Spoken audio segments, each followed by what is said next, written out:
রাস্তা হেঁটে হেঁটে আসলাম, এইটা স্টেশনের রাস্তা। এখান থেকে হেঁটে হেঁটে আসার পরে 2 মিনিট হাঁটতে হবে। হাঁটলে পরেই জাস্ট এই যে বাইরে এই জায়গাগুলো দেখছেন, এইটা হচ্ছে, চলুন দেখাচ্ছি আমি। এটা হচ্ছে আপনার জম্মু কাশ্মীরের সমস্ত জায়গায় যাওয়ার বাস, গাড়ি, ট্যাক্সি, শেয়ার কার সব এখান থেকে পেয়ে যাবেন। দেখুন প্রচুর বাস রয়েছে, এখান থেকে আশা করা যায় সমস্ত জায়গায় বাসই পেয়ে যাবেন। এখন হচ্ছে 6:30 বাজে।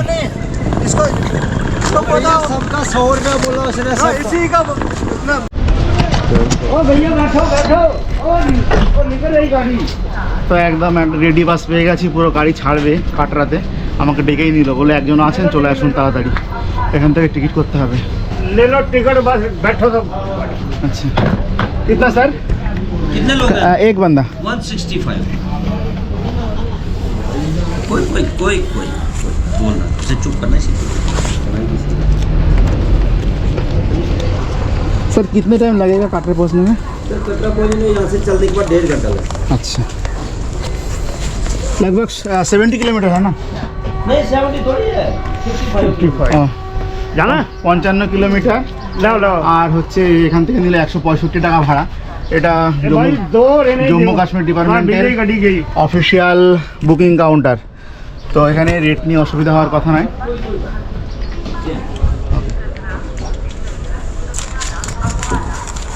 गड्डी देखो 10 बजे ट्रेन है, इन्नी देर कुत्थे रुकोगे? ये गड्डी निकला ही बैठो तो जाओ। 80 नंबर सीट है, 0721 व्हीकल्स नंबर है। ओके ये टिकट है। आइए जी आइए, चलो ले लो तो आओ तो बस जाओ। टिकट काटे जा। ये है 2 आई ना, ये मुझे 2 आओ जी आओ आओ। আমাকে এখানে গাড়ির নাম্বার আর হচ্ছে সিট নাম্বার লিখে দিল। আমার সেই নির্ধারিত জায়গাতে গিয়ে বসতে হবে। এখন এই লাগেজ রাখার কি ব্যবস্থা আছে, যেহেতু এটা তো লোকাল ট্রান্সপোর্টের বাস, গাড়ির লাগেজ রাখার কি ব্যবস্থা আছে দেখতে হবে।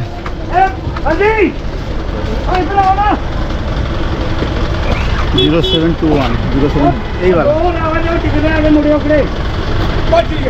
उठाओ नहीं। सर ये लागेज कहाँ पे रखें? बेटा इसी नंबर दीजिए मेरा बच्चू, बैठ जाओ। 8 नंबर। अच्छा मैं उन्हें 18 नंबर लास्ट। अच्छा मैं उन्हें बुलाइए ना दूंगी। बस बस बस। लागेज अंदर रह जाएगा ना, लागेज अंदर ही अरे अंदर ले जाओ बेटा। मैं नहीं बुलाइए। ठीक है ठीक है। इधर लाओ।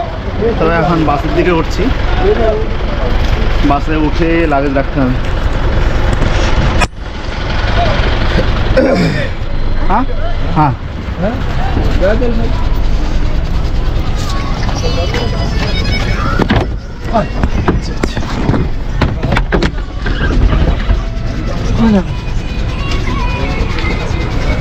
सर ये एक बैग चला जाएगा? मेरा सामान रखो जी, बैग रखो भाई, उसी रखो। দুটো ব্যাগই রেখে দিলাম, তাহলে একদম ঝাড়া হাত পা হয়ে গেলাম। এবার সুন্দর করে আরাম করে বসা যাবে বাসে। বাহ ভালো পরিষেবা তো। এটা হচ্ছে বাস 18 নম্বর 18। হ্যাঁ, তো এই টিকিটের পিছনে গাড়ি নাম্বার আর সিট নাম্বার লিখে দিয়েছিল, কিন্তু এক ভদ্রলোক বললেন যে আমার 18 নম্বর সিট। এক ভদ্রলোক বললেন যে আমাকে 1 নাম্বার দিয়েছিল, আমি লাস্টে বসেছি, তুমিও কোথাও সিট ফাঁকা পেলে বসে যাও, সিট পাওয়া নিয়ে কথা। তো বিষয়টা এরকম। বাস বেশ কিছুক্ষণ জম্মু স্টেশন থেকে ছেড়ে চলেছে কাটরার উদ্দেশ্যে। এবার এখান থেকে 55 কিলোমিটার রাস্তা, 1 ঘন্টা 1.5 ঘন্টা মতো সময় লাগবে, তার মধ্যে পৌঁছে যাব। তো বাস মোটামুটি দাঁড়ালো একটা জায়গাতে, এখানে 20-25 মিনিটের একটা ব্রেক দিয়েছে। যার বাথরুম যেতে হবে যাবে, যার কিছু খাবার খেতে হবে খাবে। দেখি আমি বাথরুম তো যাব না, খাবার কিছু যদি পাওয়া যায় তাহলে সেটা একটু টেস্ট করার কিছু নেই, খেয়ে দেখতে হবে, খিদে পেয়েছে। কাল রাত্রে অমৃতসর থেকে খেয়ে বেরিয়েছি, তো দেখা যাক কি আছে এখন এখানে, খাবার কি পাওয়া যাবে। दादा खाने का अभी कुछ मिलेगा? क्या खाओगे? जो मिलेगा क्या होगा आपके पास अभी? हमारे पास पराठा है, पराठा है, ठीक है 2 पराठा दीजिए, उसके साथ क्या होगा? दाल दे दीजिए। बस रुकेगा ना उतना देर तक? ठीक है। हाँ पराठा चाहिए? हाँ वो पराठा और दाल पराठा कितने? 2। 2 पराठे। हाँ 100 रुपया। 100। 2 पराठे 2। ওকে, তো দুটো পরোটা আর ডাল 100 টাকা নিল। আর আমি বললাম বাস চলে যাবে না, তো বলছে যে না, বাসের ড্রাইভার কন্ডাক্টর এখানেই খাবে। আর এরকম টোকেন দিয়েছে, এই টোকেন সাবমিট করলে এদের রেডি থাকছে মনে হয় খাবার। এলো,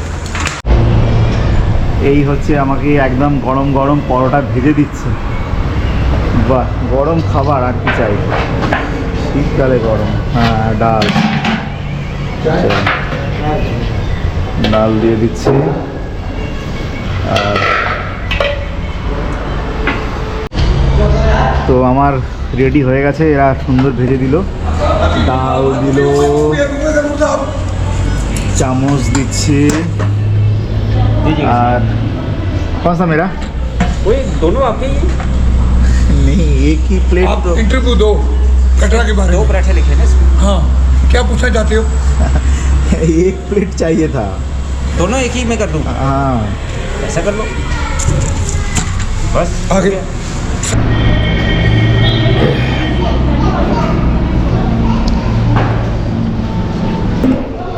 এই বাইরে এসে বোঝা খুব মুশকিল হয়ে যায়, মানে কোন এলাকা খাবারের কোয়ান্টিটি কতটা দেবে। আমি পরোটা ভেবেছি, আমি বলেছি 2টো পরোটা, কারণ আমাদের ওখানে 2টো পরোটা আর ডাল হয়ে যায়। তো এখানে 2টো পরোটা অর্ডার দিয়েছি, এরা 2টো প্লেট আলাদা দিয়েছে, বড় বড় সাইজে। এতটা মনে হয় না খেতে পারবো। এটা আলু পরোটা অ্যাকচুয়ালি। গরম গরম পরোটা, তার সঙ্গে আচার দিয়েছে, ভালো লাগছে খেতে। মোটামুটি সকলে খাওয়া দাওয়া হয়ে গেল, তারপর আবার বাস উঠতে হচ্ছে। বাস এখান থেকে ছাড়বে, ছেড়ে একবারে কাটরাতে গিয়ে দাঁড়াবে, কাটরা বাস স্ট্যান্ডে গিয়ে দাঁড়াবে। তো এরপরে দেখা হচ্ছে কাটরা বাস স্ট্যান্ডে গিয়ে। কাটরার মার্কেট, তো এটাই হচ্ছে কাটরার মেন বাস স্ট্যান্ড। বাস এখানে আমাকে নামিয়ে দিল। এই হচ্ছে বাস স্ট্যান্ডের পরিবেশ, আর সামনে ওটা হচ্ছে কাটরা পুলিশ স্টেশন। আর এইটা হচ্ছে পুরো বাস স্ট্যান্ড, এখানে অটো সব দাঁড়িয়ে রয়েছে। আর সামনে ওটা হচ্ছে নিহারিকা ভবন, ওখানে আপনি থাকতে পারবেন, খাওয়ার জায়গা রয়েছে।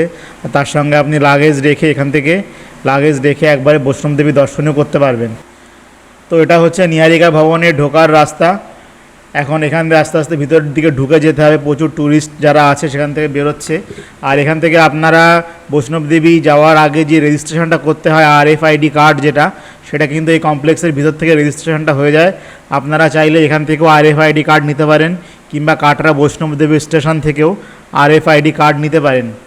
আর এখানে রয়েছে অন্নপূর্ণা ভোজনালয়, এখানে খাওয়ার ব্যবস্থাও রয়েছে। এবার এতে রিসেপশনে কথা বলবো, এতে থাকার ব্যবস্থা কি আছে।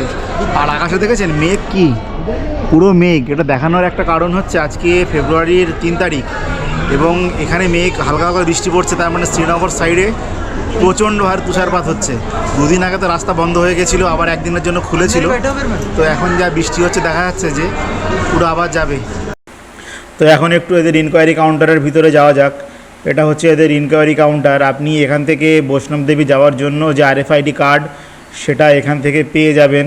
আর এখানে চাইলে আপনি ডরমিটরি রুম কিংবা ডবল বেডেড রুম, সব ধরনের রুমই এখান থেকে বুক করতে পারবেন। তো ডরমিটরিটা যদি দেখানো সম্ভব হয় আমি দেখিয়ে দিচ্ছি। এটা হচ্ছে নিহারিকা ভবনে ডরমিটরি রুমের অবস্থাটা এরকম। এখন রুমের ভিতরটা একটু ঢুকবো। এটা হচ্ছে 101 নাম্বার ডরমিটরি। এই ধরনের পরপর বেড পাতা রয়েছে, তার সঙ্গে পরিষ্কার আপনাকে একটা বিছানার চাদর দিচ্ছে, বালিশ দিচ্ছে। আর একটা লোক ওইদিকে শুয়েও রয়েছে, এভাবে দেখা যাচ্ছে।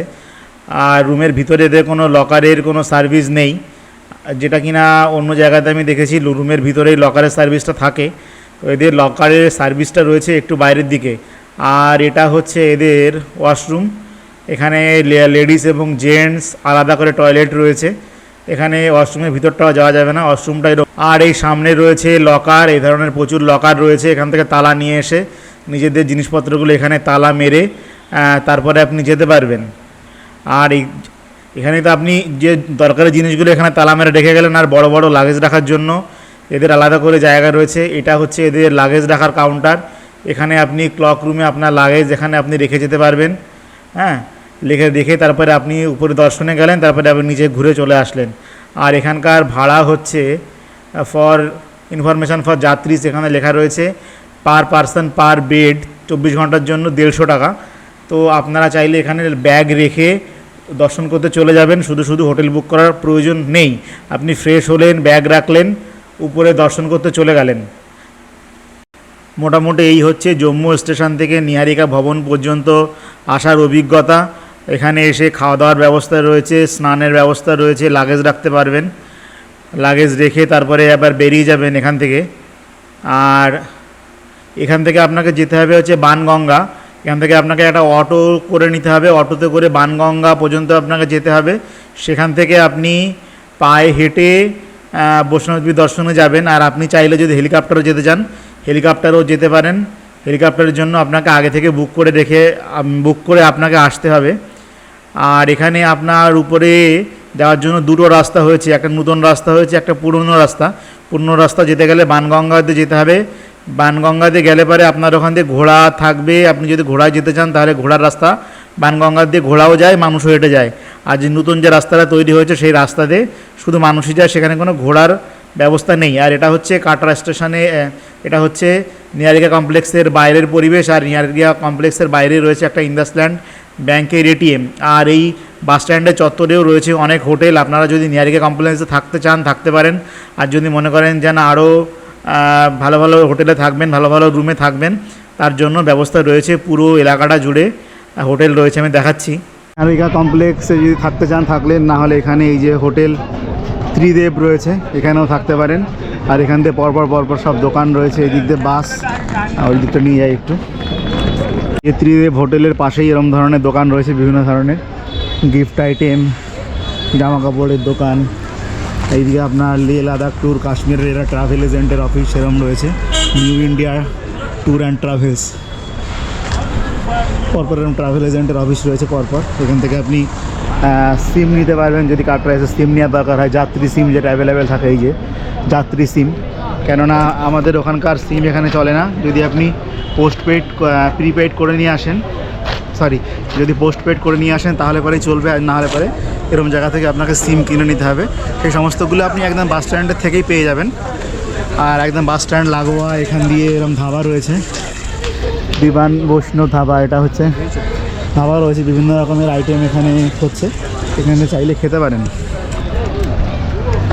আর এটা হচ্ছে পুলিশ কমপ্লেক্স, কাটরার পুলিশ কমপ্লেক্স হচ্ছে এটা। আর এই হচ্ছে বাস স্ট্যান্ডের পরিবেশ মোটামুটি, যেটা দেখতে পাচ্ছেন। এটা বাস স্ট্যান্ডের টোটাল বাস স্ট্যান্ডে আমি ঘুরলাম, প্রাইভেট কার সব ধরনের গাড়ি এখানে পাবেন। এটা হচ্ছে বাস স্ট্যান্ডের সামগ্রিক পরিবেশ। মোটামুটি এই ছিল বাস স্ট্যান্ড চত্বরের পরিবেশ। এবার বাস স্ট্যান্ড থেকে আপনাকে একটা অটো নিয়ে চলে যেতে হবে বানগঙ্গার উদ্দেশ্যে, যেখান থেকে কিনা আপনার অ্যাকচুয়াল যাত্রাটা শুরু হবে। হেঁটে আপনাকে বৈষ্ণবদেবী দর্শনে যেতে হবে। তো এখন অটো করে সেখানেই যাচ্ছি বানগঙ্গার উদ্দেশ্যে। আর এই আজকের ভিডিওটা আর বেশি লম্বা করব না, আমি নেক্সট পার্টে আমি শেয়ার করব আমার বানগঙ্গা থেকে বৈষ্ণবদেবী দর্শনের অভিজ্ঞতা। তো নেক্সট পার্টটা দেখার জন্য সকলকে অনুরোধ রইল। এতক্ষণ সঙ্গে থাকার জন্য সকলকে ধন্যবাদ। আজকের মতো ভিডিও এখানেই শেষ করছি।